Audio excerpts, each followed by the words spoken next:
அரசியல் திசை காட்டும் சாணக்கியாவின் திசைகள் 4 மக்கள் முன்னால் மாபெரும் விவாத நிகழ்ச்சி. முருகன் மாநாடு ஆன்மீக எழுச்சியா மதவாத முயற்சியா? ஜூலை 19 சனிக்கிழமை மாலை 6 மணிக்கு மாஸ்டர் மகால், சம்மட்டிபுரம், தேனி சாலை, மதுரை. ராஜா, KS அழகிரி, அர்ஜுன் சம்பத், நாஞ்சில் சம்பத் பங்கேற்பு. அனைவரும் வருக. அனுமதி இலவசம். தமிழகத்தில் டீம்டு பல்கலைக்கழகங்களில் மருத்துவ படிப்புக்கான கல்வி கட்டணம் கடந்த 10 ஆண்டுகளில் 200% அதிகரித்து உள்ளது தற்போது தெரிய வந்துள்ளது. தமிழகத்தில் மொத்தம் 77 மருத்துவக் கல்லூரிகள் இருக்கின்றன.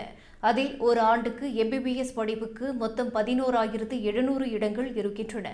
37 அரசு மருத்துவக் கல்லூரிகள், எய்ம்ஸ் மதுரை, 22 தனியார் கல்லூரிகள், 4 தனியார் பல்கலைக்கழகங்கள் மற்றும் 13 டீம்டு பல்கலைக்கழகங்கள் என மொத்தம் 77 மருத்துவக் கல்லூரிகள் தமிழகத்தில் இருக்கின்றன. இதில் டீம்டு பல்கலைக்கழகங்களில் மருத்துவ படிப்புக்கான கல்வி கட்டணம் கடந்த 10 ஆண்டுகளில் 200% உயர்ந்துள்ளது. 2015ஆம் ஆண்டு டீம்டு பல்கலைக்கழகங்களில் மருத்துவ படிப்புக்கான கல்வி கட்டணம் 10 லட்சம் ரூபாயாக இருந்தது. அதுவே தற்போது 30 லட்சம் ரூபாயாக உயர்ந்துள்ளது. தனியார் பல்கலைக்கழகங்களில் இளநிலை மருத்துவ படிப்பை முடிக்க மொத்தம் 1.5 கோடி ரூபாய் செலவாகிறது.